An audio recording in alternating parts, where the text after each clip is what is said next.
Welcome to my 8-part cookie lettering series, where you'll learn 8 different ways and techniques to write on cookies, no matter your skill level, even if you have shaky hands, or even if you think you can't do this. I'll be showing you 8 different ways of how to write on cookies. I promise each method is going to be approachable and easy. And if you're new here, I'm Liz. I'm the creator behind EasyCookieDecorating.com, where I help make cookie decorating fun, easy, and totally doable. I'm spilling all of my tips and tricks and sharing all of my secrets to help you decorate with full confidence. No stress, just sweet success. Welcome to episode 2. Today we're talking about that puffy dimensional lettering style that you see all over Pinterest and Instagram for baby showers, bridal showers, birthdays, pretty much all occasions. Somebody somewhere is using that really puffy calligraphy style lettering that we kind of just all can't get enough of. And there's just something about that puff that looks so satisfying. You'll learn how to make this style using 2 different methods in a way that creates beautiful raised letters and how to blend those layers for a clean and finished look. The first thing you'll want to do before trying this is find a picture to reference. The font for this style of writing is very specific, so you'll need to know which areas of each letter are thicker and thinner. That's the very first step. So whether you find a picture online or you find a font online, however you want to do that is fine. If you need some suggestions, you can ask me in the comments. So have your picture ready to go. And then the next thing you'll want to do is prepare 2 bags of icing. You want one bag to be about a 15-second flood icing, so a little on the thicker side, but still very floody, I guess. And then the other bag you want is a thicker icing that we'd use for handwriting. So similar to what I showed you in the very first episode of the series, a icing that is about toothpaste consistency. It's stiffer, but not stiff, and it's soft, but not too soft. So if you want more details on that, make sure you hit up the first episode. So you'll need both. We're gonna be outlining with the thicker one and then filling in those large calligraphy areas, the puffy areas, with the thinner icing. There are a few different tricks you'll need to know in order to achieve that perfect look. So let's get to it. I'll show you everything that I've learned. Okay, so I have my picture here that I'm gonna be referencing. So I'm just gonna keep this on the side. The way I like to do this is by piping out the entire letter first and then going back and widening the areas that are going to be puffy. So I'll show you what I mean by that. There's probably other ways to do this, but this is just how I do it. So actually, before we get started, I want to make sure that I place these letters on nicely. So since I have a little middle and sign here, I'm going to do that first, so that way I can gauge where to put the E and the J. So using the thicker icing, I'm gonna eyeball the middle of the cookie and just put that little plus sign right in the middle.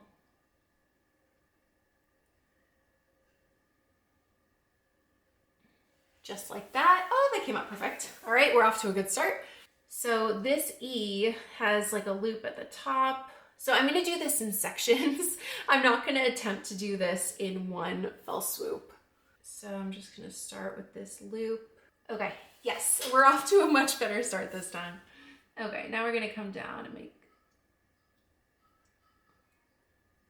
that little point.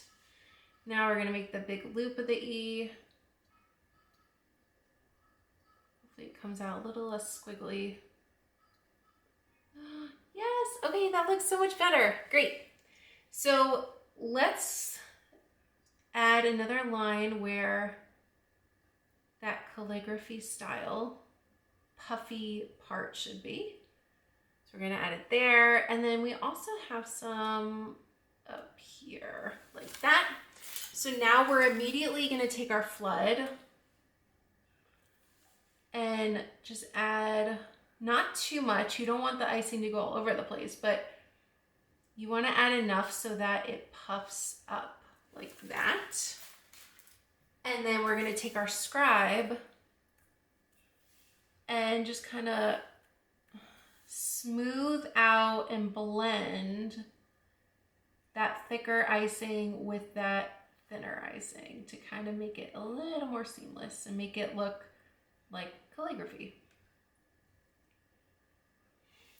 This style works a little better with a projector, but hey, for freehand, we're not doing too bad here. Okay, so now we're gonna create the J.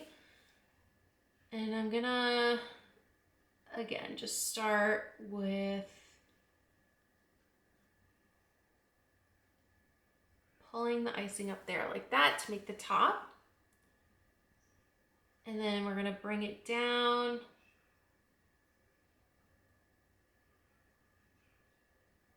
Kind of like that. It is a little more curved. Perfect. Yeah, that looks much closer to the picture. And we kind of have a wide part here.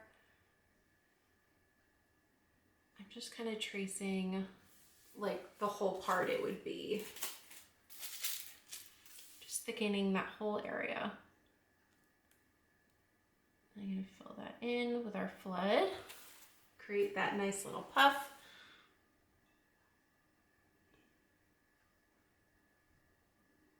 I'm gonna kind of bring that down so it's like a nice gradual look to the rest. But I think that looks pretty good for freehand. Okay, next up we're going to make some calligraphy lettering using the pressure method. So this is slightly different than creating an outline and then filling it in. We're not doing that. We're just creating a thick line with thinner lines, just with squeezing the icing bag. So this method can be a little bit tricky. The only thing you really have to know is how much to squeeze the bag for and when to stop. For this cookie example, I'm going to be creating a monogram. And I think a monogram is a really good place to start with this method because it can get a little tricky when you're writing a long word or a name, knowing how much to push the icing, how much you want to push out of the bag, and then releasing that pressure to pull back to create a thinner line. So definitely start small with this method. I think a monogram is a perfect place. Now, also one other tip, since we're just doing a monogram, I think we can plan our placement a little bit, and I'm going to use the scribe to help me with that. But my cookie is still drying, so I'm just going to poke some holes about where I want the end points of the M to stop and start. So I'm just going to add a little hole here. It might be a little hard to see on camera. I am making them small. And here. And here's like the middle point of the M.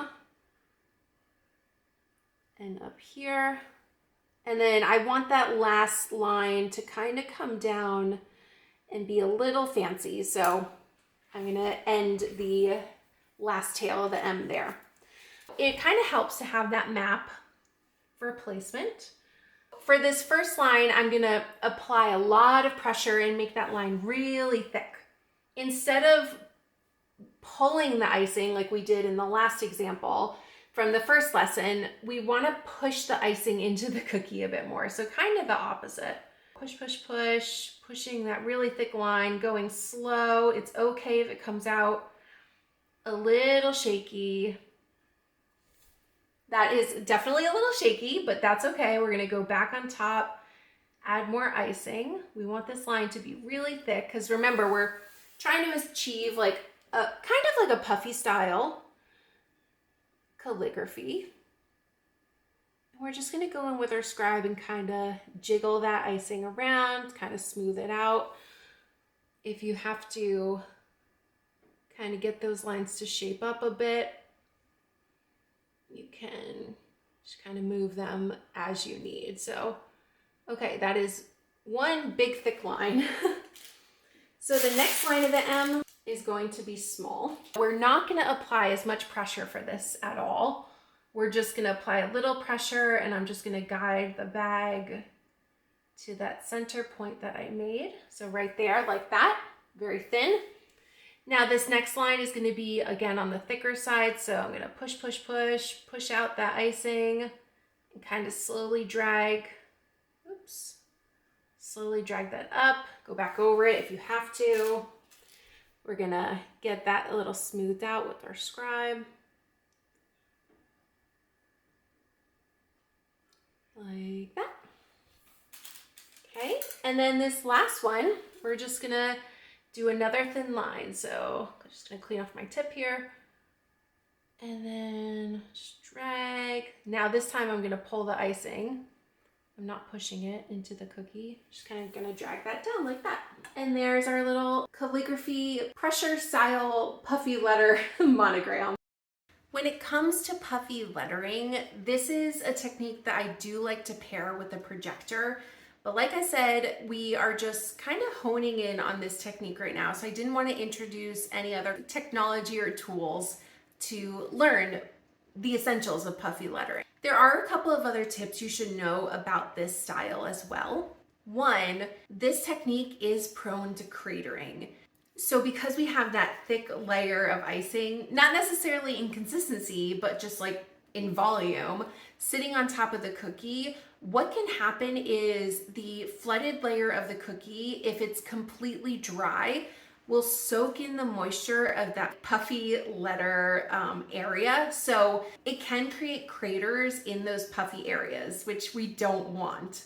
So my first tip is to make sure that your flooded layer is not completely dry before you start this process. It's best to let the cookie sit out for like 30 to 45 minutes and then add your puffy letters. And I've learned over the years that kind of applies to all details, not just puffy letters. So let the first layer dry for a little bit and then you can just go in and add your letters. Tip 2, and I guess 3, to help prevent craters, and a lot of cookiers definitely recommend this, although I haven't really seen a difference doing this, but I'll share it anyway. To help prevent craters further, you can add a thick squiggle line of the thicker royal icing to the area that you're going to be filling in with the thinner icing. And that kind of gives the area a little more support and structure as it dries. And my third related tip to preventing cratering, before you fill in with that thinner consistency, you can poke holes in the flooded layer to allow that icing to kind of settle in. So those are 3 tips to help prevent cratering when it comes to puffy letters. I hope this video was helpful, and we will also revisit puffy letters when it's projector time in our future episode. Thank you so much for joining me for this episode of my cookie lettering series. Remember, writing on cookies, no matter your method, takes practice, patience, and it will always take a little bit of play. But every cookie you decorate is a step forward, and it's totally okay if your letters don't look perfect yet. The more you try, the better you'll get. If you found this video helpful, give it a like, leave a comment, and make sure you subscribe. Or share it with a cookie friend who could use a little lettering confidence too. I've got even more sweet techniques coming your way.